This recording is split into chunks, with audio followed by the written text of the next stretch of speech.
Hi, this is Money Mom again. Today I'm going to be talking about the 7 ways that I've slashed my grocery bill in almost half, and you can too. First, I want to tell you something before that. I got this shirt for $1 on clearance. I had to brag because I'm really happy. My friend actually got it for me, and it's super comfortable and great to exercise in. I love clearance. Okay. First thing I noticed is my grocery bill was increasing because I wasn't being mindful, I wasn't writing a list, and I was just throwing delicious food and convenience food into my cart.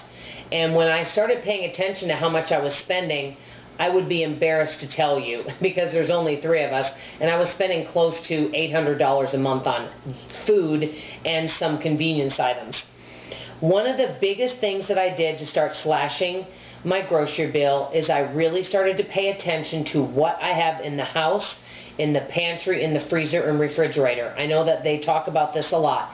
And one of the things I did is I started using everything I had.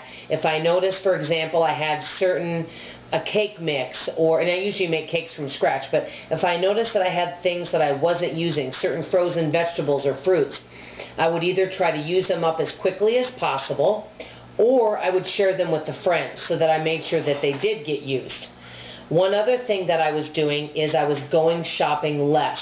I wasn't just stopping at the store to pick up 1 or 2 items. I would get my groceries for the week. If I forgot something, that was it. So that was something else that happened. For example, I used to love to just stop at these fun little stores and just do some shopping. What would happen is I already bought my groceries for the week, and then I'd go and spend another $60 at these, quote, fun grocery stores that I don't get to very often. Well, if I want to go to one of these other stores, what I do instead is I do most of my grocery shopping there, or cut back my budget on the other store and give myself a certain amount of money, cash, that I bring with me. Like I might say, okay, I have $30 to spend, and that's it. That way I can maybe go to another store if I'd like.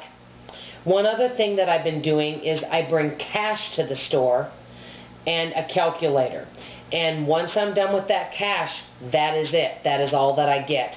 That's really helped me, and it's also helped me to the next thing that I do is I put items back. When I see that I'm getting close to the amount that I want to spend, so let's say I bring $90 to the grocery store, and I see that I'm getting up there, I will maybe put something back so that I can only spend that amount because I don't want to put anything on the charge card.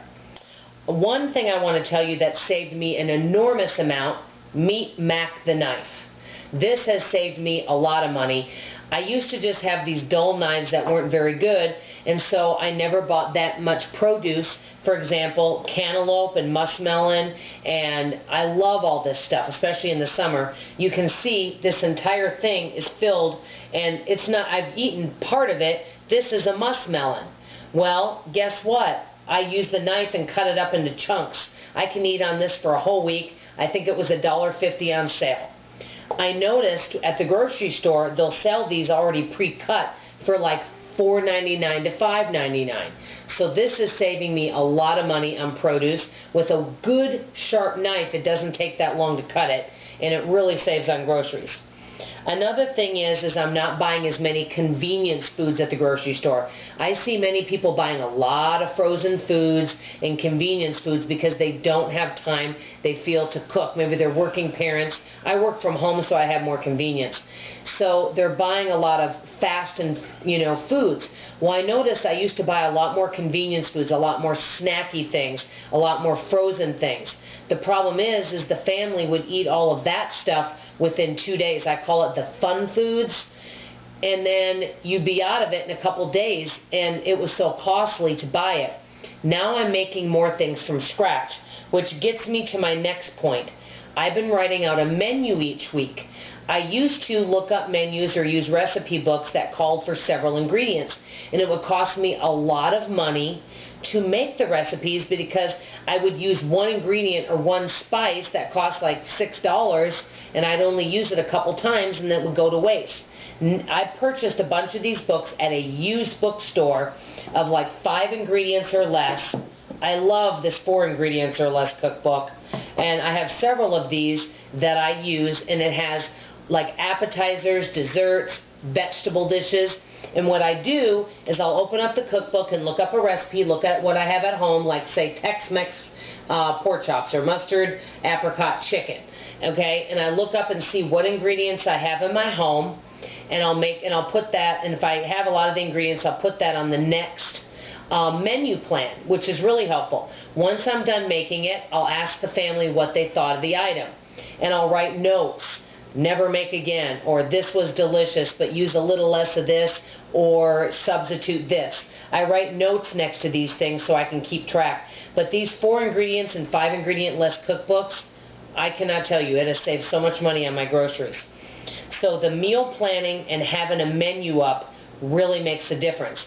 By Friday, I cook Monday through Thursday. By Friday, I have so many leftovers that we have a lot of food to eat for Friday, Saturday, and Sunday. So there's always something, and I have different containers that I put these in. There's plenty of food to eat in this house. One of the things I'm thinking of doing is a pantry challenge, where for 1 week, except for maybe a couple things that we might need like milk, we're going to just eat off what we have at our house. That way we don't have food waste. And I've heard about people doing these pantry challenges, and it's been very successful. You don't have the quote convenience and fun foods, but guess what? I have things here that I can bake from scratch. So in closing, I used to spend maybe $700 and something on groceries. Now I'm spending around $400 on groceries. Sometimes I would get close to $800. So I've slashed my grocery bill in half, this is helping me meet my financial goals. One of the other things I wanted to ask you is, would you consider doing a pantry challenge, or have you done one? That's number 1. And number 2, what kinds of videos would you like to see on this channel that would be helpful to you and would inspire you to watch? Thank you so much for taking the time to watch this, and I really appreciate your time. Bye-bye.